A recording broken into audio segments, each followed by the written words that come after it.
السلام علیکم ورحمۃ اللہ وبرکاتہ۔ حضرت جعفر الصادق رحمہ اللہ ایک مرتبہ مدینہ منورہ تشریف لائے تو لوگ ان سے علمی استفادہ کے لیے آئے۔ آپ نے لوگوں سے کہا کہ مجھے تعجب ہے 4 قسم کے آدمیوں پر جو 4 باتوں سے غافل ہے۔ مجھے تعجب ہے اس شخص پر جو مصیبت میں پھنسا ہو اور وہ یا ارحم الراحمین نہ پڑھتا ہو، مطلب کہ جو مصیبت میں ہو اس کو پڑھنا چاہیے یا ارحم الراحمین یا ارحم الراحمین، اس طرح اس کا ورد کرنا چاہیے، مصیبتیں اس کی کم ہو جائے گی، مصیبتوں سے چھٹکارا پا جائے گا۔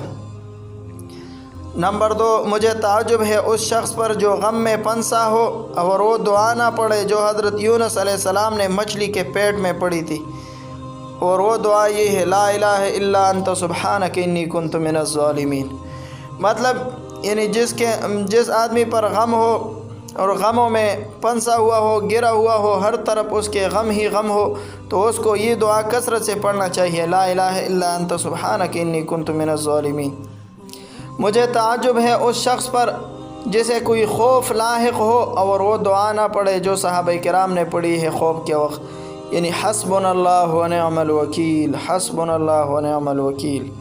تو یہ بیماری اور خوف دور کرتا ہے، ہمت دیتا ہے، اس کا کثرت کے ساتھ ورد کرنا چاہیے۔ نمبر 4، مجھے تعجب ہے اس شخص پر جو دشمنوں کے مکر و فریب میں مبتلا ہو اور وہ دعا نہ پڑھے جو فرعون کے خاندان کے ایک مومن نے پڑھی تھی، یعنی افوض امری الی اللہ ان اللہ بصیر بالعباد۔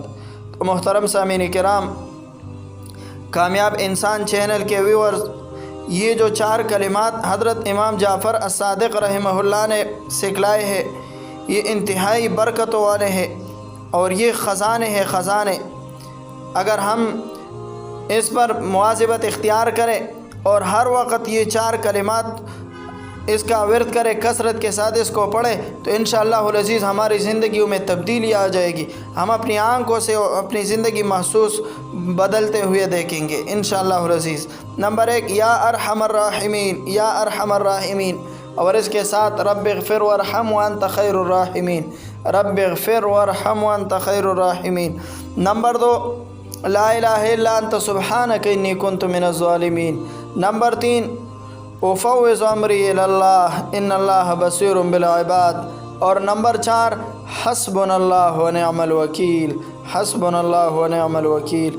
انتہائی آسان الفاظ ہے، اگر کسی کو سمجھ نہ آئے تو کمنٹ میں لکھیں، انشاءاللہ اس کو دوبارہ اسکرین شاٹ کے ذریعے سے بھیج دیں گے، لیکن اس کے کثرت کے ساتھ اس کو پڑھنا چاہیے، اور انشاءاللہ العزیز اسی کے برکت سے ہمارے اللہ رب العزت کے ساتھ تعلقات مضبوط ہوں گے، اور جب اللہ رب العزت کے ساتھ تعلقات مضبوط ہوں گے تو انشاءاللہ العزیز ایک کامیاب انسان بن کر ہم دنیا اور آخرت میں زندگی گزاریں گے۔ السلام علیکم ورحمۃ اللہ وبرکاتہ۔